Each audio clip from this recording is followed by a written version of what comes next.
Hi hello नमस्कार, कशा आहात तुम्ही सगळे? आय होप तुम्ही मस्त आणि मजेत असाल. तर सुट्ट्या संपल्यात बरं. आता स्कूल चालू झाले, तर आता रुटीनही व्यवस्थित लागेल, व्यवस्थित सेट होईल. तर मुलांना स्कूलमध्ये पाठवलं होतं, पण आता त्यांचे बुक्स वगैरे काही जणांचे आलेत, काही जणांचे राहिलेत, बुक्सला कवर लावायचे राहिलेत, परत युनिफॉर्म वगैरे पण राहिलाय घ्यायचा. म्हणजे प्रणूला वगैरे आहे, छोटा होत आहे, प्रणूला पण एक घ्यायचा आहे. परत अभिनवला, सौरभला युनिफॉर्म घ्यायचं राहिलंय, तर ते आणायचं आहे. पण तुम्हाला सांगते, म्हणजे लेकरांनी एकदाही डिमांड केली नाही की आम्हाला नवीन बॅग पाहिजे, आम्हाला हे पाहिजे ते पाहिजे. बिंदा स्कूलला त्यांची जुनी बॅग आणि बुक्स वगैरे घेऊन गेले ते. आणि तेच जर मुली असतात, नाही मला बॅग न्यू पाहिजे, मला वॉटर बॉटल पाहिजे, कंपॉक्स पाहिजे, सगळं नवीन पाहिजे म्हणल्या असत्या, हो का नाही? पण यांचं बिलकुलच डिमांड नाही की इवन पेन्सिल वगैरे पण त्यांच्या बॉक्समध्ये अगोदर होत्या ना, त्याच ते घेऊन गेलेत. इतके बोरिंग ना लेकरं. तर मग युनिफॉर्मसाठी आज त्यांना घेऊन जायचं आहे बाहेर. आणि चला आता इथून पुढे तर व्यवस्थित रुटीन लागेल, कारण एवढा उन्हाळा गेला ना, माझी तर दगदग विचारूच नका. म्हणजे एका जाग्यावर एक 1 वीक होते असं बिलकुल नाही.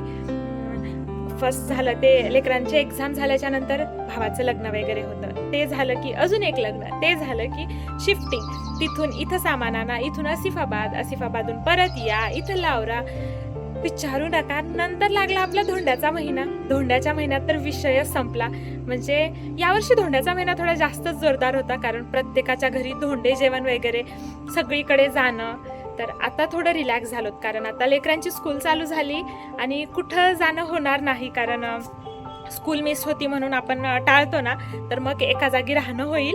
तर बघू आता रुटीन कसं लागतं, कारण डोक्यात तर विचार खूप सारे आहेत की असं करायचं, तसं करायचं, हे करायचं.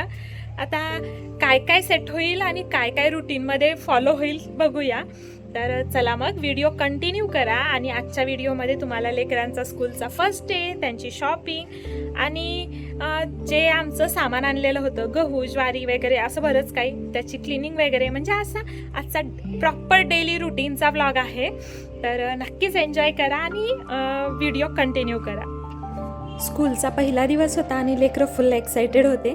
तर मग आज मीच गेले होते लेकरांना सोडायला. त्यांना सोडून वगैरे आले आणि येता मस्त दूध पॅकेट घेऊन आले, कारण चहाही प्यायची इच्छा होती. आणि घरी गाईचं दूध आहे, त्याचा चहा काही व्यवस्थित लागत नाही. म्हणलं चला हे पॉकेटच आणून घेतलं तर परवडतं. आणि आल्याच्या नंतर मस्त चहा वगैरे ठेवला. आणि ताईनं बरोबर गेस केलं होतं की मी दूध पॅकेट आणलं आहे म्हणून, कारण ताई इथं उभा टाकून माझा व्हिडिओ घेत होती. त्यानंतर सगळे कामं वगैरे आवरायला लागले आणि ताईला थोडंसं काम होतं म्हणून ताई बाहेर गेल्या. आणि मला कसं चिडवणं चाललेलं होतं तेही तुम्ही बघा.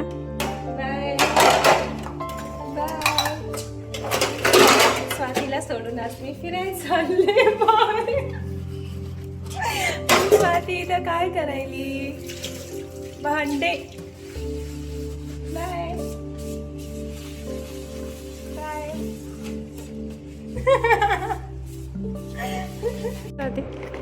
आहेत ना, तेच 2 आहेत ना. काय म्हणता तुम्ही? मला मेकअप जमत नाही का? फॅन बंद करा, माझा मेकअप खराब. उलट फॅन नाही, चांगलंच ना का वाळते लवकर. माहिती नव्हतं. आणि मेकअप जमते म्हणा. अरे माझा व्हॉइस येणार नाही ना त्यात. इथं आम्हाला एक ट्रान्झिशन, एक रील काढायची होती. म्हणलं छान असा मेकअप करून घ्यावं, कारण मेकअपही आला पाहिजे. माझी थोडी प्रॅक्टिस चालू आहे मेकअपची. तर मस्त असं मेकअप चालू आहे. आणि अगोदर जे स्टेप्स फॉलो करत नव्हते ते स्टेप्स आता माझे फॉलो करणं चाललेले आहेत. नाहीतर अगोदर मला बिलकुल असा डार्क मेकअप वगैरे करायला आवडत नव्हता. पण आता हळूहळू ट्राय केल्याशिवाय ते काही येणार नाही, म्हणून माझं ट्राय करणं चाललेलं आहे. आणि एकदा आपल्याला मेकअप यायला लागला ना, स्टार्टिंग आपण डार्क जरी मेकअप केला किंवा जास्त वाईट जरी वाटलं, तर नंतर सेट होऊन तो व्यवस्थित होतो. जसं आपण मेकअप आर्टिस्टला करायला होतो तेव्हा किती सुंदर वाटतो मेकअप. तर त्याच प्रकारे मग मेकअप करणं चाललेलं आहे. आणि आता आम्ही समोर रील घेतलेली आहे, त्यात तुम्ही तो मेकअप बघा. मी स्टार्टिंग करताना किती वाईट वाटत आहे आणि आता किती व्यवस्थित सेट झालाय. चला मग याच मेकअपवर किंवा याच ड्रेसिंगवर 1-2 रील काढून घेतल्या आणि त्यानंतर आता लागले मुलांचं काम. तू स्टडी कर. ती स्टडीची पद्धत बघ ह्यांची. स्वाती हे काय आहे असं? हे टेका देऊन बसत आहे. स्वाती हे बघ, हे हे याचं बघा आता. म्हणून प्रॉपर स्टडी टेबल वगैरे राहिलं तर व्यवस्थित बसून लिहिते है ना. कवर्स लावायले.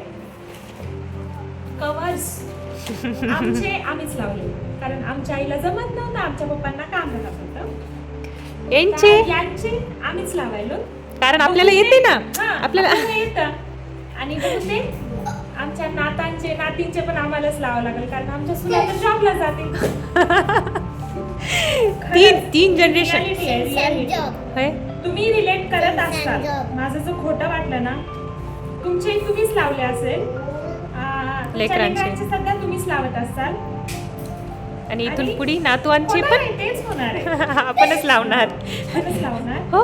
आणि अजून प्रत्येकाच्या घरी सध्या हेच काम चालू आहे ना, कवर्स लावणं. खरं सांगा, खरं 4 जणांचे कवर्स काही खरंच नाही. काल सौरभचे बुक्सचे झाले, आज आता नोटबुक्सचे लावणं चाललेलं आहे. अरे होमवर्क कर रे. आपले आजी आजोबा पण सुटले हो, म्हणजे ह्यांचे आजी आजोबा म्हणजे आपले मम्मी पप्पा त्यांना जमत नाही, ह्यांची आजी आजोबाला जमत नाही, म्हणजे आपण ह्यांच्या पेरेंट्सलाही जमते आणि ह्यांच्या आजी आजोबालाही जमणारच आहे नंतर पुढच्या जनरेशनच्या. चला, कवर एकदाच लावणं होतात का? बिलकुल नाही, मला तर होत नाही ते काम. तर बुक्सचे 1 दिवस, नोटबुकचे 1 दिवस, असं करत मला 2-3 दिवस लागलेत ते कवर्स लावायला. आणि एवढा सारा कडुलिंबाचा पाला कसं काय, असा विचार तुम्ही करत असाल तर आम्ही सगळं धान्य वगैरे आणून घेतलेलं आहे, गहू ज्वारी वगैरे जे जे लागतं ते. आणि आता हे कडुलिंबाचा पाला टाकून धान्य टाकायचं आहे, यामुळे किडे लागत नाहीत असं ऐकलं आहे. आणि एक्सपिरियन्स तर केला नाही आतापर्यंत, आम्ही कधीच टाकलं नाही, पण फर्स्ट टाईम आहे. तर आता बघूया खरंच धान्य व्यवस्थित राहतं का. तर भरपूर असा कडुलिंबाचा पाला आणलाय. जे हे बॉक्सेस किंवा कोट्या आहेत ना, त्यात बुडाला मस्त असा पाला टाकून दिलाय, त्यावर थोडे गहू, अजून पाला, मग गहू, असं लेअर बाय लेअर करत आम्ही हे बॉक्सेस भरून ठेवलेत. तर आम्ही जवळपास 2.5 क्विंटल गहू आणलेले आहेत, 2 क्विंटल ज्वारी आणलेली आहे, म्हणजे आमच्या फॅमिलीला वर्षभर पुरेल एवढं आणलेलं आहे. असं स्टोअर केलं तर मग किडे वगैरे लागणार नाही आणि शेवटपर्यंत धान्य व्यवस्थित राहील. कारण ते बोरिक पावडर म्हणा किंवा अशा टॅबलेट पण भेटतात की ज्यामुळे किडे लागू नये, ते टाकायची इच्छा भैयाची तर बिलकुलच होत नाही. किडे लागतील म्हणून आम्ही तरी त्या गोष्टीत कॉम्प्रोमाइज होतो की हां ठीक आहे, टाकूया ना, काय होणार आहे, सगळेच टाकतात. पण भैया वगैरे ते बिलकुल नकोच बोलतात, म्हणून आमचं आता असं करणं चाललेलं आहे. तर बघूया ही ट्रिक तरी काय म्हणतो युजफुल ठरती का नाही. तर बघू शकता अशा प्रकारे आता कडुलिंबाचा पाला टाकलाय आणि आम्हाला कडुलिंबाचा पाला आणायला कुठं दूर जायची गरज पडली नाही. आमच्या घराच्या साईडला जवळपास 5-6 झाडं आहेत, तर भैयानं मस्त तोडून आणले होते. आणि इतका पसारा आहे सध्या आमच्या घरात, इतका धिंगाणा, कारण माल इतका सारा आणून टाकलेला आहे ना. जे आम्हाला ऑइल वगैरे लागतं, तेल लागतं, आम्ही ते पण शेंगदाण्याचं तेल आणि तिळाचं तेल असं गाळून आणलेलं आहे.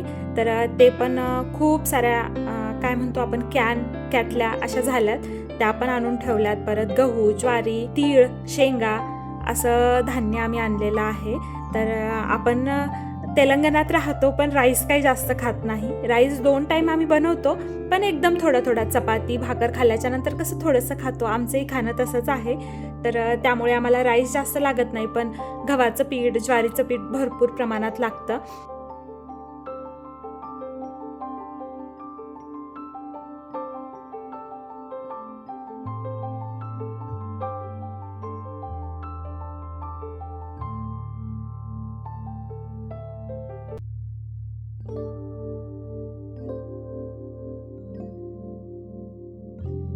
चला, हे तर करणं झाले, पण ज्या शेंगा आम्ही आणल्या होत्या ना, त्यात भरपूर माती होती आणि थोडंसं घोळून वरच्या छान चांगल्या शेंगा काढून जर टाकीत भरलं ना, जेव्हाही आपण जे फोडायला काढतो शेंगा, तेव्हा डस्ट म्हणा, जास्त धूळ किंवा माती वगैरे राहत नाही आणि थोडंसं क्लीन म्हणा किंवा त्यात जाळ्या किडे असं काही होत नाही.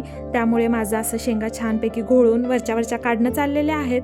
आणि जे बुडाला जे मातीच्या शेंगा होत्या किंवा माती होती ते सेपरेट करणं चाललेलं आहे. तर ती माती काढून फेकता येईल आणि जे बुडाला छोटे जे शेंगा उरलेले आहेत त्या मग कधीतरी आरामात फोडता येतील. आणि आमचं जे हे वॉल कंपाऊंड होतं ना, जिथं आम्ही झाडं लावलेले आहेत, तिथं मस्त मातीचे असे भांडे आणून ठेवलेले होते. असे 4-5 भांडे आणि आम्ही रोज त्यात पाणी, म्हणजे जेव्हाही झाडाला पाणी टाकलं ना तेव्हा त्यात पाणी टाकत होतो. तर तुम्ही बघू शकता चिमण्या किती छान येऊन पाणी पित आहेत. आणि तुम्हाला बाजूची शेती पण दिसत असेल, तिथं पेरणी वगैरे त्यांची कंप्लीट झालेली आहे आणि स्प्रिंकलर लावलेले आहेत. तर मस्त एकदम खेड्यात कसं वातावरण असतं ना, तसं वातावरण आमच्या इथं आहे. आणि आता तुम्ही बघू शकता किती माती निघलेली आहे शेंगांमध्ये. तर दुसऱ्या धान्यात नाही, पण शेंगामध्ये कंपल्सरी अशी माती निघणार म्हणजे निघणार. एका छोट्या पोत्यात एवढी माती निघलेली आहे. अजून एक मोठं पोतं तर नीट करायचंच आहे, त्यात तर किती निघेल काय माहिती. आणि या सामानासोबत किंवा या मालासोबत आईनं घरचे जे लसण कांदे झालेले होते ना ते पण दिलेत. तर ते पण मग नीट करायचे आहेत. आता आज कांदे होतील आणि लसण वगैरे मग एखाद्या दिवशी कट करून ठेवता येईल. तर तुम्ही बघू शकता गावाकडे मस्त असे लसणाच्या अशा जुड्या बांधून जे वेळूची काठी असते ना त्याला अडकवतात. आमच्या इकडं तर असं करतात, तुमच्या इकडं कसं करतात माहिती नाही. तर बघा शेवटी ज्या शेंगा राहिल्या होत्या ना त्याला असं माझं घोळून घेणं चाललेलं आहे. कारण या आता छोट्या छोट्या शेंगा आहेत, जेव्हा वेळ भेटला तेव्हा ह्या करता येईल. आणि ज्या मोठ्या मोठ्या शेंगा ज्या आम्ही टाकीत भरून ठेवल्यात ना त्या मग घाई गडबडीच्या टाईमला ते फोडता येतील. आणि जेव्हा आरामात वेळ असतो तेव्हा ह्या छोट्या शेंगा घेता येईल. चला मग आज भैयांची आम्हाला भरपूर हेल्प झाली होती. नाहीतर एक काम आम्ही जर सांगितलं ना त्यासाठी त्यांचा कंटाळाच असतो. पण आज त्यांची भरपूर हेल्प झाली आम्हाला. गहू वगैरे टाकू लागले टाकीमध्ये. जी ज्वारी गेल्या वर्षीची होती ती पण वाळू घालायची आहे, ती पण काढायला हेल्प केली. छोटे मोठे कामं केले आणि लेकरांना आणायला गेले होते. तर इथं बघा गाडी घेऊन गेले होते आणि तिघांना आणलंय भैयांनी, कारण चौघं काही गाडीवर बसणार नाहीत. आणि आता आम्हाला इतकं अवघड झालंय ना, भैया वगैरे जरी घरी असले तरी एक तर 2 चक्कर करावं लागतील, नाही तर पायी जाऊन आणावं लागेल. कारण चौघं तर गाडीवर बसणार नाहीत, त्यांच्या बॅग, लंच बॅग आणि लेकरं. तर आमचे मोठे दादू मग पायी चालत येत आहेत. कारण प्रणू आता मोठा आहे तर मग तो एकटा येऊ शकतो. आणि भैया मग या छोट्या तिघांना घेऊन आले. चलत आला बिग ब्रो, व्हेरी गुड. चला लेकरांना आता डिसिप्लिन लावावं लागतील. तर त्यांना सांगितले की बॅग्स आणून इथं ठेवायच्या, लंच बॅग किचनमध्ये नेऊन ठेवायच्या, वॉटर बॉटलमधलं पाणी वगैरे काढून बॉटल्स ठेवायच्या. कारण अशा छोट्या छोट्या गोष्टी त्यांना सांगत राहिलं तर त्यांना सवय लागती स्वतःचे कामं स्वतः करायला. तर जेवल्याच्या नंतर प्लेट्स वगैरे तर तेच उचलतात. परत त्यांचे बॅग्स वगैरे आता व्यवस्थित ठेवत जा म्हणून त्यांना 2-3 दिवस सांगितलं ना, नंतर रुटीन लागून जातं त्यांचं. कारण गेल्या वर्षी पण छोटे असूनही तेव्हाही ते ठेवायचे. थोडासा डुग्गूस आमचा मस्तीखोर आहे, 1दा 2दा 3दा त्याला सांगावं लागतं, बाकी मग तिघं पण छानपैकी ऐकतात. तर मायबाबाच्या रूममध्ये तोपर्यंत बॅग्स ठेवा म्हणून आम्ही सांगितले. कारण एकदा मग त्यांच्या बॅग्सची वगैरे जागा केली ना मग प्रॉपर रोज तिथंच ठेवतील. तर लेकरांसाठी मग आल्याच्या नंतर काहीतरी खायला बनवावंच लागतं. तर इथं पिठाचा शिरा बनवणं चाललेला आहे. तर गव्हाचं पीठ आहे आणि त्याचा मस्त असं तूप टाकून शिरा बनवलाय. चौघं पण आवडीनं खातील. थोडासा डुग्गू स्वीट खायला मागे पुढे करतो, नाहीतर त्या तिघांना तर स्वीट एकदम मस्त आवडतंच. आणि माझं पण इथं मस्त बसून शिरा कधी होतो ते वाट बघणं चाललेलं आहे. कारण खूप सारं काम करून भूक लागलेली आहे, म्हणलं आपणही थोडंसं खावं. चला मग संध्याकाळी भैयाला घेऊन बाहेर जाणं झालं. कारण सौरभ आणि डुग्गूसाठी पण युनिफॉर्म आणायचा होता. कारण यांचं तर स्कूल चेंज झालं आहे आणि प्रणवचा पण युनिफॉर्म त्याला छोटा होत होता, त्याला पण घ्यायचं होतं. तर शूज पण घ्यायचे होते, सॉक्स, असं छोटं मोठं स्कूलचं सगळं सामान घ्यायचं होतं. त्यासाठी मग बाहेर आलोत. त्यानंतर थोडं फर्स्ट क्रायमध्ये त्यांना शर्टच्या मधून घालण्यासाठी बनियन वगैरे ते पण बघावं म्हणलं. अगोदर गेलो त्यांचे युनिफॉर्म घ्यायला. तर शॉर्ट्स तर रेडीमेड भेटतील, पण जे शर्ट्स आहेत ते स्टिच करून घेतलं तर छान राहतील म्हणून आम्ही त्यांच्यासाठी क्लॉथ घेतला. आणि डुग्गूच्या ड्रेसचं अजून काही कन्फर्म झालं नव्हतं, कारण स्कूलवाले म्हणत होते की थोडंसं थांबा, केला तर त्यांचा युनिफॉर्म आम्ही चेंज करणार आहोत. तर फर्स्ट मग आम्ही या शॉपमध्ये आलो जिथं युनिफॉर्म भेटतो. तर इथं मग युनिफॉर्मचा शर्टचा क्लॉथ आणि शॉर्ट्स असं घेतलं. चला आम्ही कुठं शांत राहत नाही. तर त्या CCTVमध्ये हे दोघं दिसत होते. तर अजूनच मस्ती वाटली. मग मस्त फाईट वगैरे करणं चाललेलं होतं. कुठं शांत बसत नाहीत. आणि तुम्ही यांच्या अंगावरचे कपडे बघा, जसे घरी होते ना तसंच यांना घेऊन गेलो होतो आम्ही. नंतर आलो तिथं शॉपमध्ये शूज घ्यायला.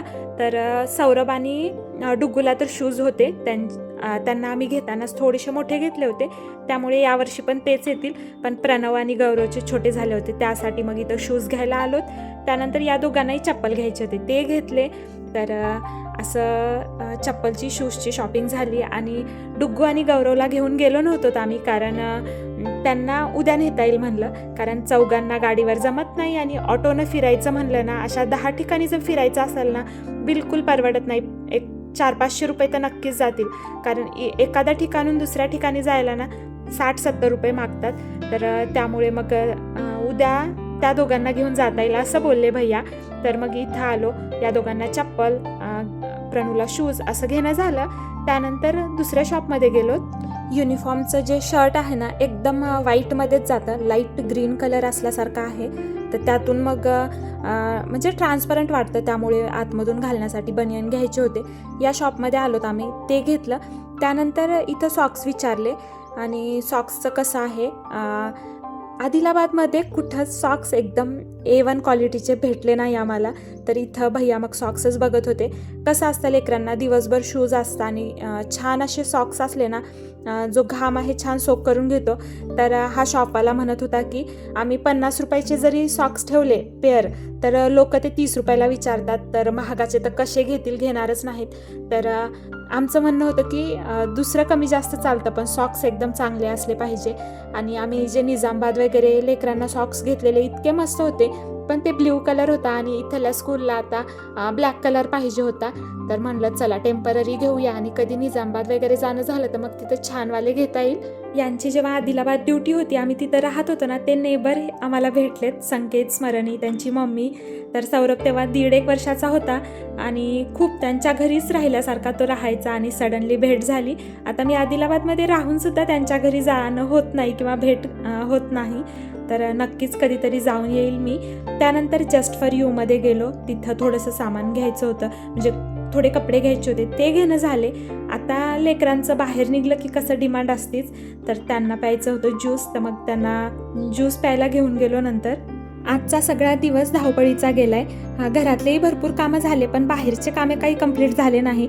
या दोघांना घेऊन येऊन यांचे सुद्धा कामं कंप्लीट झाले नाही. सौरभचा ड्रेस स्टिच करायचा राहिलायच, परत प्रणवचा पण ड्रेस, स्पोर्ट्स युनिफॉर्म वगैरे घ्यायचं राहिलंय. छोट्यांचं तर अजून बाकीच आहे, नंतर कधीतरी येणं नक्कीच होईल. आजच्या व्लॉगचा शेवट इथंच करते. भेटूया नवीन एखाद्या छानशा व्लॉगमध्ये. तोपर्यंत काळजी घ्या आणि असेच हसत राहा. बाय.